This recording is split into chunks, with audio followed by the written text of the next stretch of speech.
ಇಲ್ಲ ಮುಖ್ಯಮಂತ್ರಿಗಳು ಫೋನ್ ಮಾಡಿದರು 4 ಗಂಟೆಗೆ ರಾಜ್ಪಾಲರು ಇದಕ್ಕೆ ಕಚೇರಿಗೆ ಬರೋಕ್ಕೆ ಹೇಳಿದ್ದಾರೆ. ಹೋಗ್ತಾ ಇದ್ದೀನಿ 4 ಗಂಟೆಗೆ. ತುಂಬ ಖುಷಿಯನ್ನು ತಂದಿದೆ. ಮೊನ್ನೆನೇ ಮಾಧ್ಯಮದಲ್ಲಿ ಹೇಳಿದೆ ನಾನು, ನನಗೆ 3 ವರ್ಷ ಅವಕಾಶ ಮಾಡಿಕೊಟ್ಟಿದ್ರು, ಇನ್ನು ಇಲ್ಲ ಪಕ್ಷದ ಕೆಲಸ ಮಾಡೋಂದ್ರೆ ಹೈಕಮಾಂಡ್ ಏನು ನಿರ್ಧಾರ ಮಾಡ್ತಾ ಅದಕ್ಕೆ ನಾನು ಬದ್ಧ ಅಂತ ಮೊನ್ನೆನೂ ಹೇಳಿದೆ. ನಾನು ನಿರೀಕ್ಷೆ ಇತ್ತು, ನನ್ನ ಮಂತ್ರಿ ಮಾಡ್ತಾರಂತ ನನ್ನ ನಿರೀಕ್ಷೆ ಇತ್ತು. ಆ ನಿರೀಕ್ಷೆ ತಕ್ಕಂಗೆ ನನಗೆ ಇವತ್ತು ಮಂತ್ರಿ ಮಾಡಿದ್ದಾರೆ. ನನ್ನ ಹೆಚ್ಚಿನ ಇವಾಗ ಜವಾಬ್ದಾರಿ ಆಗಿದೆ. ಮಂತ್ರಿ ಮಾಡಿಲ್ಲ ಅಂದ್ರೂ ಪಕ್ಷದ ಕೆಲಸ ಮಾಡಿ, ನೀನು 3 ವರ್ಷ ಮಂತ್ರಿ ಆಗಿದ್ದೆ, ನೀನು 2 ವರ್ಷ 28 ಚುನಾವಣೆ ಬರ್ತಾ ಇದ್ದೆ, ನೀನು ಪಕ್ಷದ ಕೆಲಸ ಮಾಡಿದ್ರು ಅದಕ್ಕೂ ನಾನು ಸಿದ್ಧ ಆಗಿದೆ. ನಿಮ್ಮ ಸಪೋರ್ಟಿಗೆ ಬಹಳ ಜನ ನಿಂತರು ಸರ್, ಕೆಪಿಸಿ ಅಧ್ಯಕ್ಷರು, ಮುಖ್ಯಮಂತ್ರಿಗಳು, ಎಸ್ಪೆಷಲಿ KC ವೇಣುಗೋಪಾಲ್. ಇಲ್ಲ ಎಲ್ಲರೂ ನಿಂತ್ಕೊಂಡು ಆಗಿದ್ದಕ್ಕೆ ಇವತ್ತು ಆಗಿರೋದು. ಎಲ್ಲರೂ ನಿಂತು ನಾನು ಆಗಲೇಬೇಕಂತ ಇದ್ದಕ್ಕೆ ಇವತ್ತು ಆಗಿರೋದು. ನಾನು ಯಾರೂ ತಪ್ಸಕ್ಕಾಗಿಲ್ಲ, ತಪ್ಸಕ್ಕಂತ ಇಲ್ಲ. ಈಗ ನಮ್ಮ ಪಕ್ಷ ಏನು ಹೈಕಮಾಂಡ್ ಪಕ್ಷ, ಹೈಕಮಾಂಡ್ ತೀರ್ಮಾನ. ಎಲ್ಲರೂ ನಾನು ಮುಂಚೆನೂ ಭಾಳ ಸತಿ ಹೇಳಿದ್ದೀನಿ, ನಮ್ಮ ಅಭಿಪ್ರಾಯ ನಾವು ಹೇಳ್ಬೋದು, ಅಂದರೆ ತೀರ್ಮಾನ ಮಾಡೋರು ಯಾರು? ಹೈಕಮಾಂಡ್ ತೀರ್ಮಾನ ಮಾಡೋದು. ನಾವು ಸುಮ್ಮನೆ ಹೋಗಿ ದಿಲ್ಲಿಯಲ್ಲಿ ನಮ್ಮ ಕೊಡಿ ಅಂದರೆ ಅದೆಲ್ಲ ಆಗಲ್ಲ. ಅಭಿಪ್ರಾಯ ಹೇಳ್ಬೋದು, ಇಂಥವ್ರನ್ನ ಕೊಡಿ ಅಂಥವ್ರನ್ನ ಕೊಡಿ ಅಂತ. ಅವರು ಅಲ್ಟಿಮೇಟ್ ತೀರ್ಮಾನ ಮಾಡೋರು ಯಾರು? ಹೈಕಮಾಂಡ್ ಯಾರಿಗಾನ ಮಾಡಬೇಕಾದ್ರೆ ಸುಮ್ಮ ಮಾಡಲ್ಲ. ಮಂತ್ರಿ ಮಾಡಬೇಕಾದ್ರೆ ಅವ್ರದ್ದೇ ಅಂತ ಒಂದು ಸರ್ವೆ ಮಾಡಿರ್ತಾರೆ. ಸರ್ವೆ ಮಾಡಿ ಪಕ್ಷಕ್ಕೆ ಎಲ್ಲ ಲಾಭ ಆಗ್ತದೆ, ಅದಕ್ಕಿಂತ ಹೆಚ್ಚಾಗಿ ರಾಜ್ಯಕ್ಕೆ ಮಂತ್ರಿ ಮಾಡಿದ್ರೆ ಈ ರಾಜ್ಯದ ಜನಕ್ಕೆ ಒಳ್ಳೇದಾಗ್ತದೆ ಅಂತ ಹಿನ್ನೆಲೆಯಲ್ಲೇ ಮಂತ್ರಿ ಮಾಡೋದು.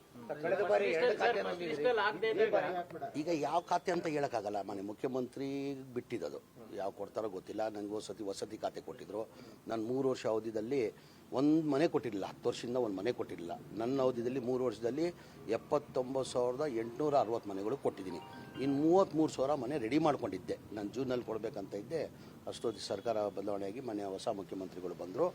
ಈಗ ಯಾವ ಖಾತೆ ಕೊಟ್ಟರು, ನಾನು ಯಾವ ಖಾತೆ ಕೊಟ್ಟರು ನಿಭಾಯಿಸ್ತೀನಿ ನಾನು. ಸರ್, ನಿಮ್ಮ ಸಮುದಾಯಕ್ಕೆ 4 ಸ್ಥಾನ ಕೊಟ್ಟಂಗಾಯ್ತು. ಯುಟಿ ಖಾದರ್, ಸಲೀಂ ಅವರು ಸಭಾಪತಿ, ರಿಜ್ವಾನ್, ಬೆಂಗಳೂರವರಿಗೆ 2 ಕೊಟ್ಟಿದ್ದಾರೆ. ಏನು ಲೆಕ್ಕ? ಈಗ ನಾನು ಹೇಳ್ತಲ್ಲ, ಎಲ್ಲ ಲೆಕ್ಕಾಚಾರ ಅಂದರೆ ಹೈಕಮಾಂಡು ಹೇಳ್ದಲ್ಲ, ಯಾರಿಗಾನ ಮಂತ್ರಿ ಮಾಡಬೇಕಾದ್ರೆ ಎಲ್ಲ ಥರ ಅವ್ರು ಸರ್ವೆ ಮಾಡಿ ಮಾಡೋದವರು. ಈಗ ಅವರು ಸರ್ವೆ ಮಾಡಿ ಅವ್ರು ಮಾಡಿದ್ರೆ ಹೈಕಮಾಂಡ್ ಅವ್ರಿಗೆ ಗೊತ್ತಿರ್ತದೆ ಎಲ್ಲ. ಹೇಳಿಲ್ಲ, ಅವತ್ತೇ ನಾನು ಮಾಧ್ಯಮದಲ್ಲಿ ಹೇಳಿದ್ದೀನಿ. ಫಸ್ಟ್ ಲಿಸ್ಟಲ್ಲೇ ನಾನು ನಿರೀಕ್ಷೆ ಇಟ್ಕೊಂಡಿದ್ದೆ ನಂದು ಆಗ್ತದಂತ. ಅದು ಆಡಿಯೋ ಬಂದಿದ್ದರಿಂದ ನಾನು ಹಿನ್ನಡೆ ಆಗಿದೆ ಅಂತ ಮೊನ್ನೆ ಮಾಧ್ಯಮದಲ್ಲಿ ಹೇಳಿದ್ದೀನಿ. ನಾನು 2ನೇ ಪಟ್ಟಿದಲ್ಲಿ ನಿರೀಕ್ಷೆ ಇಟ್ಕೊಂಡಿದ್ದೀನಿ, ಆಗ್ತದೆ ಅಂತ ನಿರೀಕ್ಷೆ ಇಟ್ಕೊಂಡಿದ್ದೆ. ಆದರೆ ಪಕ್ಷ ಹೈಕಮಾಂಡ್ ಏನು ನಿರ್ಧಾರ ಮಾಡ್ತಾರೆ ಅದಕ್ಕೆ ಬದ್ಧ. ನನ್ನ ಮಂತ್ರಿ ಮಾಡಿದ್ರು ಸರಿ, ಇಲ್ಲ ನೀನು 28 ಚುನಾವಣೆ ಬರ್ತದೆ, ನಿನ್ನ ಪಕ್ಷಕ್ಕೆ ಕೆಲಸ ಮಾಡಿದ್ರು ಪಕ್ಷಕ್ಕೆ ನಾನು ಕೆಲಸ ಮಾಡೋಕ್ಕೂ ಸಿದ್ಧ ಆಗಿದೆ. ಇವತ್ತು ನನ್ನ ಜವಾಬ್ದಾರಿ ಕೊಟ್ಟಿದ್ದಾರೆ. ಏನು ವಿರೋಧಿಗಳು ಯಾರಿಲ್ಲ, ವಿರೋಧಿಗಳು ಯಾರು? ನಾನು ಹೇಳ್ತಾ ಇಲ್ಲ, ಕೇಳಿ ಒಂದು ನಿಮಿಷ. ಅವ್ರು ಈಗ ಅದು ಏನೇನು ಪ್ರಯತ್ನ ಮಾಡಿದ್ರು ಅದು ಬೇಡ, ಅದೆಲ್ಲ. ಈಗ ಪಕ್ಷ ನನಗೆ ಜವಾಬ್ದಾರಿಯನ್ನು ಕೊಟ್ಟರೆ ಆ ಜವಾಬ್ದಾರಿಯನ್ನು ನಿಭಾಯಿಸ್ತದೆ. ನೀವು ಅವ್ರು ಕೇಳಬೇಕಾದ್ರೆ